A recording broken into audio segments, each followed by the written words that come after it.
Voy a apagar mientras tanto porque he quedado sin batería. Bueno, gracias Íñigo Galatas por atender a Paladares del siglo XXI. Sabemos que es un hombre que está muy ocupado y con una agenda realmente bárbara. La primera pregunta que se impone de alguna manera es: ¿in vino veritas? In vino, sí, no tengas ninguna duda. Eso, las grandes cosas se dicen con el vino, pero más que subyugado por el vino, con una copa de vino en la mano. Yo eso es lo que creo. Yo creo que es el veritas no es por todo lo que bebes, sino por con quién bebes, cómo lo haces y con esa tranquilidad que te da el vino, una copa de vino en la mano. Bueno, vamos a hablar un poco de usted y cómo llega al mundo del vino, porque quienes conocemos un poco su carrera, no deja de ser llamativo, digamos, su trayectoria. Muy. Empieza con el mundo de la música, siendo un referente incluso todavía hoy en día en el mundo del pop y del jazz. Es un referente también, creo que además es uno de los que fundó la Escuela de Marketing de San Sebastián y uno de los primeros hombres que se enfrentó a este mundo en un momento además donde todo el mundo lo rechazaba. ¿Cómo entró, por cierto, en un negocio donde al principio eso, todo el mundo, el marketing, el vendedor, tal, que antes todo el mundo decía, los pelmas estos, sácamelos de encima, y ahora todo el mundo los busca como si fuese una pepita de oro? No, ¿Cómo entró en este mundo? Yo vendedor no he sido nunca. Lo que pasa es que siempre me ha interesado la comunicación de la empresa. Es decir, lo que sí me interesa muchísimo es el mundo de la comunicación, a través de la publicidad, a través de las relaciones públicas, de los patrocinios, de las promociones. Todo eso es lo que más me ha interesado y siempre me sigue interesando y es una de mis pasiones absolutas. Lo que pasa es que, bueno, pues los derroteros de la vida te llevan de un lado a otro, sin más, no hay que darle mucha más importancia. Yo siempre sí he tenido una cosa de fondo, yo creo que es que ha sido la buena vida, es decir, el saber que estás, bueno, que en este mundo no es un valle de lágrimas, sino es una cosa, bueno, pues más o menos para pasarlo bien. Y yo creo que el mundo de la música, efectivamente, me gusta mucho escribir. Yo he escrito incluso he llegado a escribir hasta de deportes, de todo lo que me gusta escribir. Y entonces yo creo que desde ese punto de vista, bueno, pues he tenido la suerte de poder hacerlo en varios medios, de cosas que me gustan realmente. Y sí es verdad que una vez que te lanzas a la piscina, bueno, pues el mundo de la música, por ejemplo, sigo escuchando absolutamente todas las novedades, sigo opinando mucho sobre el mundo de la música, el mundo del jazz, como dices tú, y sí es verdad, bueno, pues uno ya tiene sus referentes, lo que pasa es que de lo que gana la vida, pues a veces le lleva hacia un lado y hacia otro, ¿no? En este momento la gastronomía, el vino y la gastronomía es lo que bueno, pues tengo la suerte de poder, no sé si vivir de ello, como suele decir un amigo mío, pero por lo menos podemos beber de ello. Muy interesante. Ya vamos a empezar a hablar de lo que aquí nos ha citado, que es el mundo del vino y un poco de la gastronomía. Sí. Usted entra en el mundo del vino, según confiesa en su blog, en el año 92, y uno da la sensación de que o bien se cae como un poco en la marmita de Asteris, o bien se cae del caballo como San Pablo. ¿Qué prefiere, haberse caído en una marmita o haberse caído de un caballo para entrar en el mundo del vino? Yo creo que haberme caído a una marmita. Cuando digo eso, lo que quiero decir es que descubro que el mundo del vino es muchísimo más amplio de lo que nos habían vendido hasta entonces.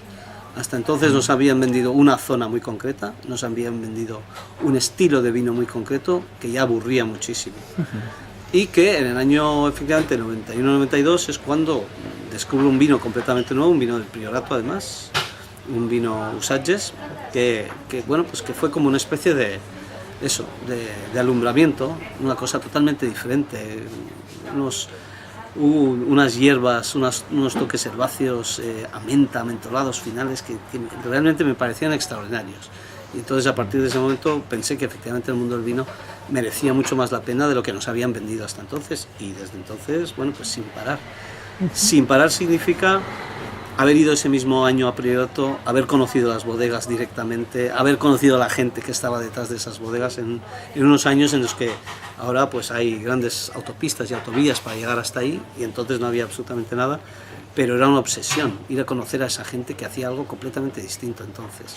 Y bueno, pues yo creo que gracias a eso, esa inmersión me ha permitido, bueno, pues eso, hacer muchísimas cosas a partir de entonces.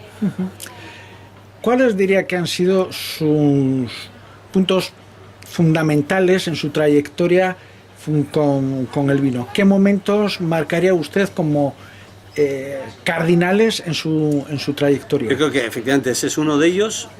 Para mí lo más importante en el mundo del vino ha sido conocer a la gente que está detrás de los vinos. Eso es fundamental. Yo creo que una vez que tomas la decisión de que pues, un vino te gusta, o que bueno, pues puede haber, siempre me gusta la historia detrás del vino. Es decir, para mí el haber descubierto que detrás de los vinos hay gente, hay personas enamoradas de su trabajo, cuando lo están, definitivamente, hay personas que saben lo que hacen. Eso es lo que más a mí bueno, pues me ha dispuesto a conocer el mundo del vino y a saber de vinos. Yo creo que hay mucha gente que eso ni le preocupa ni le interesa. Le gusta un vino y se acabó. Ya puede ser de una super empresa como de una bodega familiar. Sin embargo, en mi caso, bueno, pues a mí me gusta hacer esas diferencias. Para mí es muy importante. Y entonces, bueno, pues descubro ese momento, que hay gente detrás del vino. De todas maneras, ahora yo creo que existe ahora mismo en el mundo del vino una paradoja realmente llamativa. Es decir, por un lado hay una explosión del vino, prácticamente no hay ya famoso que no tenga su propia botella de vino, su bodega, etcétera. Cada vez hay más cursos de cata, cada vez hay más vinos en el mercado, etcétera.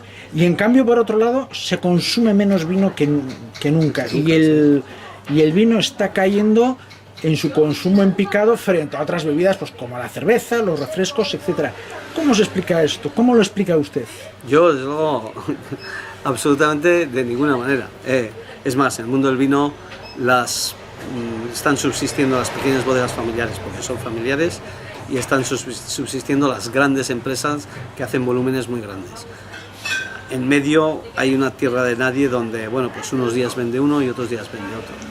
Desgraciadamente, es más, donde estamos nosotros en Guipúzcoa, es una tierra muy de Rioja, una tierra que se abre muy poco y que son pocos los que realmente hacen las cosas, pero yo creo que hay un trabajo de fondo que se tiene que seguir haciendo. Es decir, eso de las catas está muy bien. Los famosos cada vez están desapareciendo de ese mundo porque cada vez tienen menos dinero, pero sí es verdad que en mi opinión, eso está muy bien. Está bien que se sigan haciendo y bueno, yo creo que no es un trabajo que se va a quedar en la nada, sino que a la gente le va a gustar. Y sí es verdad que una vez, yo he conocido gente, por ejemplo, que no tomaba un estilo de vino. Yo he conocido a una persona que no tomaba blancos. Punto y final, no tomaba blancos. Siempre decía que en su casa, como siempre se había dicho, que antiguamente se decía mucho que el mejor blanco es un tinto, antiguamente se decía mucho esto, y yo lo he oído incluso en restaurantes, y esta chica pensaba exactamente lo mismo. Hizo un curso de cata y hoy es el día en que los blancos, bueno, pues le encantan y sabe distinguirlos y sabe diferenciarlos y sabe comprarlos, lo cual a mí sí que me parece interesante. Ha mencionado dos temas que le iba a plantear y entonces aprovecho ya para hacerlo. El primero es que el mundo del vino es muy conservador. Yo creo que, por ejemplo, es más conservador que el mundo de la comida. Sí. En el sentido de que, por ejemplo, lo han dicho usted, en Guipúzcoa, en el País Vasco en general, el Rioja es un monocultivo. Y, por ejemplo, los bodegueros navarros se suben por las paredes porque no consiguen, y además te lo dicen ellos, introducir sus productos en el País Vasco. No hay manera de que vinos estupendos de Navarra, pues estoy pensando ahora mismo en el Viña Magaña, por ejemplo, pues que entre en Guipúzcoa o en el País Vasco. ¿No cree que el mundo del vino es en exceso conservador y poco dado a las aventuras de otra cosa? Y en todo caso, ¿a qué cree que es debido este conservadurismo en el gusto, en el descubrimiento, etcétera? A mí me parece que eso del conservadurismo yo tampoco lo he entendido muy bien. El hecho de los navarros sí lo vengo entendiendo porque vinos navarros hasta hace poco tiempo, estoy hablando de 10 años a lo mejor, se hacían de horror, de espanto. es de un tiempo a esta parte en que efectivamente se han hecho y se están haciendo grandes vinos navarros. Quizá Magaña sea un ejemplo de que se ha venido haciendo, que se podía hacer vino bueno desde hace ya muchísimos años. Efectivamente, Magaña es uno de los ejemplos que mejor quedan de vinos que se hacían antes extraordinarios y que se siguen haciendo extraordinarios, pero en general, tú decías Navarra y solo pensabas en rosado, porque era así, porque hacían los vinos navarros, yo creo los tintos, pero yo creo que ni ellos mismos les preocupaba hacer un vino decente, precisamente porque sabían que no tenían salido, cuando su salida natural era Guipúzcoa, ¿no?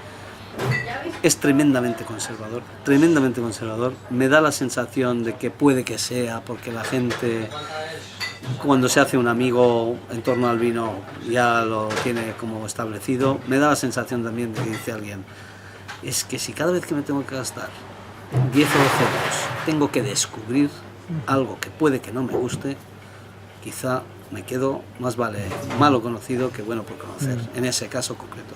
Porque al final es un dinero que tienes que sacar del bolsillo. Sí.